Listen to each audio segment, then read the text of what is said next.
En lep dober večer vsem skupaj. Naj povem, da danes sem pa tudi jaz utrujena, tako da sem zdaj razmišljala, a posnamem video ali ne, ampak je bilo včeraj tako zanimivo in bi rada podelila z vami. Včeraj sem vodila eno podjetniško kavarno v Slovenj Gradcu in imela čudovite goste, odlične podjetnike in če kaj drugega ne, mogoče samo nekaj njihovih nasvetov, ki so mi bili tako močni. En citat sem tudi zgoraj napisala, s katerim citatom bi jaz prav vse te tri moje govorce opisala. In ko vam zmanjka poguma, ko vam zmanjka vere, ko vam zmanjka ne vem česa, ko padete, ko izgubite neko voljo ali pa ko ste v kaki megli, res predlagam, da izberete in da greste na kako tako konferenco, kjer podjetniki predstavljajo svoje zgodbe. Pa predvsem greste tam, kjer delijo iskrene svoje zgodbe. Zdaj vsi tisti, ki so z mano že tako in tako vejo, da ne bomo se samo pogovarjali, koliko smo dobri tarzani, ampak mene bolj zanima, kaj se dogaja takrat, ko človek pade, kako drugi verjamejo v njih, kaj se zgodi, ko ne verjame v njih, kako prihaja do nevoščljivosti in tako naprej. No, in sem imela gospoda, to pomeni lastnika podjetja Robeta, ker delajo vrhunske butične avtodome in res delajo neverjetno. V 2 letih so zrasli enkrat več, kot so imeli prej. Imela sem avtocenter Ravne, direktorja avtocenter Ravne, tudi lastnika, ki so isto v 2 letih naredili tak velik preskok. Oni so še več zrasli, kot so zrasli Robeta. In potem našo Janjo. 3 čudovite zgodbe, res zgodbe. Zdaj pa kaj so tiste stvari, ki so meni tako ostale, in naj povem, da v 2 urah publika nihče ni šel, vsem je bilo tako zanimivo. To je bila panel in so uživali. Zakaj? Ker so bili govorci iskreni, navdihujoči, preprosti in iskreno naj povem, da uživam, dragi moji, ko prijemo kak kraj. Tako prav se vidi razlika, ko si v Ljubljani ali ko si v Slovenj Gradcu, ko si v teh malo manjših krajih, ampak v teh krajih, koliko se čuti ljubezni, srčnosti, iskrenosti, preprostosti, tako nič kaj, čim bolj preprost, ko si, je boljše in vsi uživamo. In je tudi atmosfera, vse je boljše, vse je bolj sproščeno. In 3 take informacije, ki so se mi zdele tako smiselne in sem rekla, zaradi tega že želim z vami podeliti. Lastnik oziroma voditelj Primož Kotnik iz podjetja Robeta, sem rekla: Primož, kaj se ti je dogajalo, ker je hitro postal podjetnik? Že od 19. leta je podjetnik in pravi, da čisto vedno, kadarkoli je začel kot podjetnik, je vedno bil čisto proti koncu, ali bo uspel, ali bo šel v bankrot, ali bo šel v stečaj. Je rekel, ampak vedno, on je verjel, da če je nekaj naredil, da pride rešitev. Rekel je, ko nisem imel, ko nobena kartica več ni potegnala, je nekaj našel, ampak je prišel do neke rešitve. In mogoče to idejo, ki se mi je zdela zelo, 2 njegove ideje bi rada podelila. Kupuje s kolegom, sta pač kupila tudi hotel Slovenj Gradec, zraven tega imata še različna podjetja, kot je Kope, pa hotel Slovenj Gradec, pa še marsikaj drugega. In je rekel, ko je kupil hotel Slovenj Gradec, da so mu rekli, to je super hotel. Je rekel, v hotelu nič se ni dogajalo in je rekel, se je še dodatno zakreditiral, ker sta vzela s tem lastnikom, s tem njegovim kolegom v hotel. In je rekel, nisem imel denarja, nisem vedel, kaj naj naredim, kako naj premaknem, da bi v hotelu noter začeli prihajati gostje. In je rekel, ni bilo kaj drugega. Letake sem si natisnil kjerkoli in je sam hodil po ulici in je tiste letake delil, samo da se je začelo dogajati v hotel Slovenj Gradec. Je rekel, povabil enega prijatelja, ker je danes, ne vem kaj je, podžupan, da sem pozabila kaj je v občinskem svetu, ne vem, karkoli je bil DJ, in je rekel, in potem se je začelo polniti, samo na tak način, da se začne nekaj dogajati. Je rekel, vsi so obupali, vsi so rekli, on je še celo tako rekel, se boš crknil, in mu je uspelo. In je rekel, ko mi je to uspelo, pol vedno ve, da se najde način. In potem je še opisal ta zgodba, bila najprej zanimiva, to pomeni, ko noben več ne verjame, veš, da še ti zmoreš in ti verjameš, naredi sam in vztrajaj in verjami vase. Verjami tismu cilju, kateri te vodi. Drugi njegov case oziroma njegova zgodba, ki mi je res mi je bilo močno v srčku, ko je govoril to svojo zgodbo. Odločil se je, ker je ljubitelj avtodomov, to pomeni nomad, rad potuje z avtodomom in je rekel, da bo naredil avtodom, on prenavlja avtodome in je dela luksuzne avtodome. To pomeni, kupi star avtodom in ga prenovi, da je tako mora biti. In je rekel, da tako in tako ni več imel denarja, 2 avtodoma opremu in so šli na sejem in potem je rekel, jaz sem šel zadaj z avtom, vzel sem iz kreditne kartice, ne iz debitne, rekel iz kreditne kartice 1500 €, da je šel na sejem in ko je prišel na sejem, je rekel, takrat še sploh ni vedel, kakšne velike dvorane so za te sejme avtodomov in ko je prišel na sejem, je rekel, so me dali v neko luknjo tam, da sploh ne vem, kje sem, je rekel, denarja nisem imel, 2 avtodoma imam, nič ni bilo, ne prvo, ne drugo leto in kaj se mu zgodilo in potem se mu je odprlo in danes dobavlja 640 avtodomov, pa ne govorimo, to govorimo v dobi, upoštevajte, da on še 10 let dejansko ne prodaja avtodome, in danes je eden izmed najbolj prestižnih avtodomov prodaja in to so take zgodbe, je rekel, denarja, nič nisem imel sem 1500 € in grem gor. Je rekel, ampak verjamem v svojo idejo in iz tega je prišel potem do novih dobaviteljev, do novih teh. Je rekel, in zame vedno glava funkcionira, da dela, kaj je lahko še boljše, pa tako preprost, tako skromen na nek način, ampak delo je hobi za njega.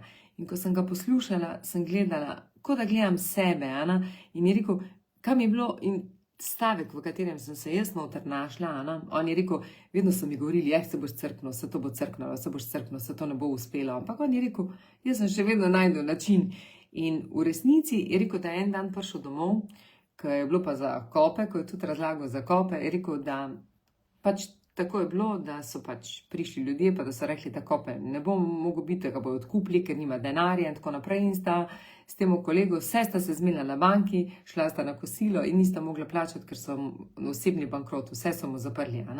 In prije domov, in to je bila pa tista čudovita zgodba tudi, ker je rekel, da mu je pa tašča rekla, za kruh, pa za hrano bomo sigurno imeli. In je rekel, v roku nekaj dni je potem najdel način, da lahko pride ponovno do tega, kjer je danes. No, tako da, to so 3 njegove zgodbe, ki so me tako fascinirale in uživala sem, zato sem mogoče danes utrujena, ker razmišljam, oh my god, kakšne zgodbe, mi se pa ukvarjamo z nekimi majhnimi stvarmi, vse karkoli, vidite, da nekaj mora propaditi, tako pravijo Američani. Pravi podjetnik enkrat mora propaditi, da ga častijo, da je dober podjetnik. Ampak vedno vleče in kaže take zgodbe navdihujoče. Ta drugi, pri Petru, zdaj sem pa Svečko, Avtocenter Meh, sorry Peter, če me bo slučajno gledal, ne mi zameriti, ker sem pozabila tvoj priimek, vem pa vse ostalo. Je bilo pa tako zanimivo, ker je razlagal, pa tudi Primož ne mi zameriti za zgodbo, ki sem jo povedala, upam, da ne zameri, se si jo javno povedal. In Peter, še eno tvojo zgodbo bom povedala, potem pa še od moje Janje, ki je tudi čudovita zgodba. Petrova zgodba je bila pa najbolj fascinantna, ko je razlagal, ker je bil športnik. In potem se je odločil, da je šel malo delati, prodajati in mu je bilo tako uspešno in potem so mu celo ponudili, če bi kupil podjetje. In ko se je odločil za nakup podjetja, ni imel od kje denarja dobiti. To je bila pa zgodba, ker res vem, da bi moja mama to isto naredila takrat. In je prišel domov s svojim staršem in je rekel, da rabi denar in so njegovi starši, njegova mama in oče, ne vem, kdo je rekel, njegovi starši so rekli, da mu dajo, ker pač je mogel dati na hipoteko. stanovanje. In to je pa izredno navdihujoča zgodba, kako starši verjamejo v svojega otroka in je rekel, imel je tako odgovornost in tako dolžnost, on je že v enem letu to pokril, ampak pol pa zaradi določene birokracije še ne gre, ampak to je nekaj, kar mu pa pokažejo starši, da verjamejo v njega. Pa ne samo to, pa tas, pa taša izredno lepo je govoril v družini in se tudi vidi, ker je celica v družini dobro povezana, potem tudi iz tega izhaja, da človek lahko dela premike. In druga njegova izjava, ki mi je bila čudovita, pa naj tudi povem, da je celo Primož rekel, da me spremlja in da me gleda, da me tudi on spremlja in da kaj posluša in da bere izjave. Mi je bila pa zanimiva, ki sem spraševala, kako je možno, naprimer, tudi ko se ti zgodi kdaj, da padeš, pa da se ustaviš, da ne zmoreš, je prvo, kar je rekel, da je res pomembno, da se ne družite s tistimi ljudmi, ki so nevoščljivi, ki vam ne privoščijo te sreče, da se družite z ljudmi, ki vam dajo energijo, ki verjamejo v to, kar počnete, z boljšimi od sebe, oziroma rekel, družite se s takimi, od katerih se lahko učite, tako da govorimo vsi en te isti jezik. In je rekel, jaz sem vedno obdan s pozitivnimi ljudmi, družim se s takimi, se tudi v času, ko vi rastete, se tudi vaši prijatelji spreminjajo in tudi rekel je, z enimi ostanete zelo blizu, enimi se poslovite, ampak kaj je pomembno, naprimer ona dva, Primož pa Peter, delata skupaj in to je tako lepo videti, tudi njuno odnos, ker se spoštujeta, pa mi nismo vedeli, da delata skupaj, ampak je bilo čudovito jih gledati. In potem se pač družite s takimi ljudmi, s katerimi lahko rastete skupaj in potem rastejo vaše družine, rastejo vaše ekipe, lahko podeliš kakršenkoli izziv. Tako da, drugi njegov nasvet, družite se s tistimi ljudmi, ki vam privoščijo, ne s tistimi, ki vam ne privoščijo. Ok, to je glede Petra in Primoža, čudovito, res, ko sem prišla domov, sem bila tako navdihena teh zgodb in meni so še dali krila, da je res treba gledati naprej. In se včasih, tudi to mi je prišlo potem do tega, oh my god, jaz imam rada take zgodbe, ko delaš velike premike in ko verjameš, to pomeni, ko zaupaš sebi in delaš, pa tudi, če nihče drug ne verjame. No, in potem je bila pa še Janja, moja čudovita Janja, kjer je pa naj povem tudi, ona že 36 let ima računovodske servise na 5 koncih. To pomeni, je res, jaz temu rečem kot pionirka, kako zna to zgodbo graditi. In pri njej je pa najbolj čudovito to, ko je razlagala, da kako raste skupaj s strankami. Stranke, ki so začele, ene stranke ima že vsa leta, rekla, odkar sem začela, ene stranke delajo z mano. Kar pomeni, ona je zaupala strankam, stranke so zaupale njej. To je bilo pa tisto, kar je bilo pa čudovito videti. Ne, da delamo na kvantiteti, ampak da delamo na kvaliteti. In ko delamo na kvaliteti, se organsko rastemo. Zato je prav, da rastemo, ker potem to organsko tam odpremo svojo podružnico, pa tam svojo enoto in je dosti lažje stabilno poslovati, razvijati se, zato ker stranka na drugi strani ve, da pač nisi vse ved. Jaz tako rečem, da tisti, ki je popoln, ni prostora potem za izboljšave, zato bodimo popolni v svoji nepopolnosti. Ne iščite perfekcije, ker perfekcija nima prostora za izboljšave, nima rada sprememb. Perfekcija se drži samo tistega, kar zna in ničesar drugega.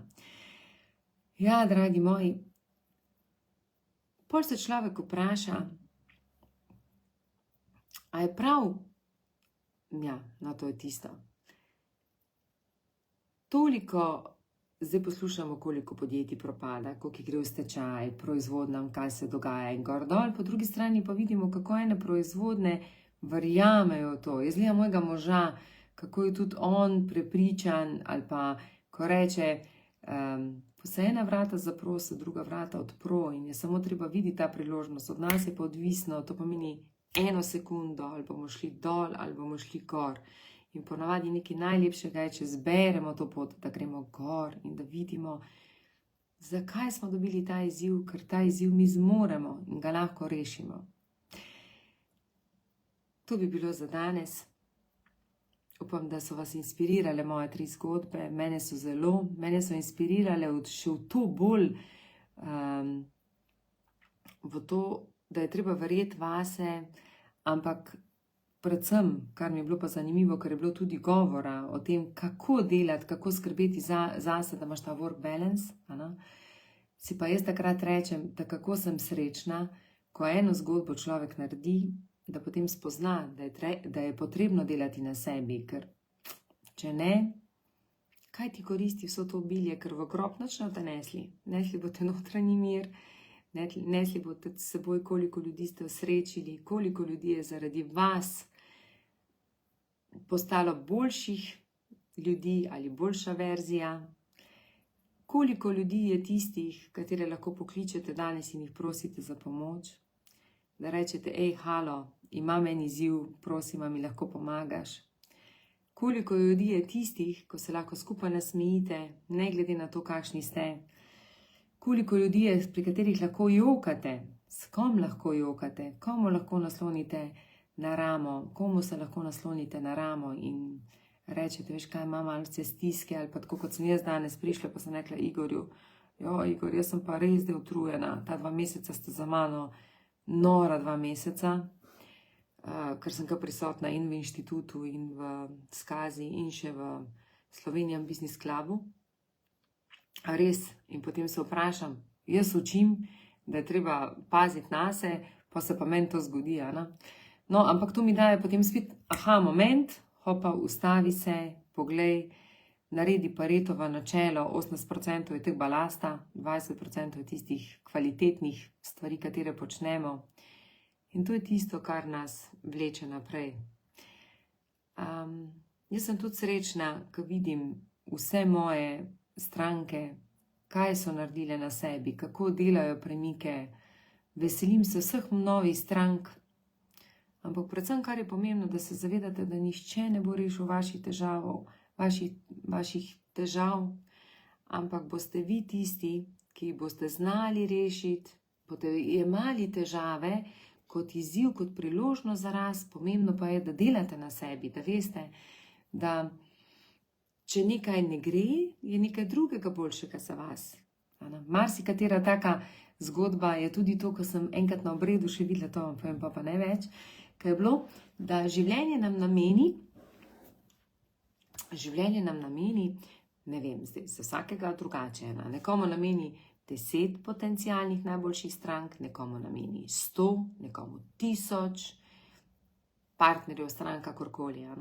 In zdaj, če ste vi slučajno med tistimi, ki jih imate 10 in nočete koga spustiti, ker čutite, da ni prav, da ni dobro, čutite fejst težko energijo, potem ne morete dobiti novo stranko, če jih imate samo 10. Če vam jih je mogoče vesolje dalo samo 10. Tako da včasih je potrebno postavljati meje, ker ne znamo postavljati teh mej, se nam zgodi to, da smo izčrpani, marsikdo več pričakuje od nas, kot ne, ali pa tako. Jaz včasih rečem, včasih zna biti oseba pijavka in je treba znati se zavedati, kje je meja, da rečeš, to sem dam, več pa ne dam. In ko se to naučimo, sem prepričana, da vsem nam bo lepše v življenju. In ko bo to lepše nam, bo tudi lepše vsem okoli nas, naši družini še posebej. Tako da, dragi moji Slovenjgračani, iskrena hvala, se niso bili samo Slovenjgračani, so tudi prišli eni iz Velenja, tako da hvala tudi vsem Velenčanom, vsem iz Ravn, Dravl, ne vem kjerkoli, ki ste prišli. Čudovito vas je bilo videti, lepo mi je bilo v vaši družbi. Obljubim, da bom naredila eno delavnico na vašem koncu. Evo, to je bilo tako tista prva misel, ko sem rekla, tako srčni, tako dobri. To je res čudovito videti. Tisti, ki pa želite, sem pa še vedno odprta za Mamo akademijo, obrede, pa marsikaj.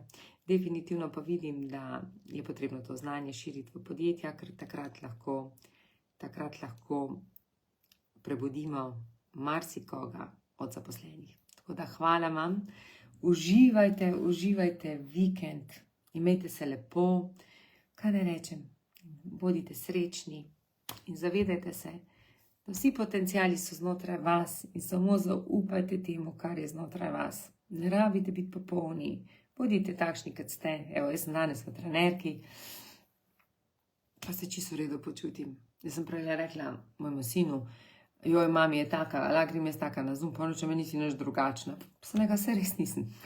Res nisem. Lep večer.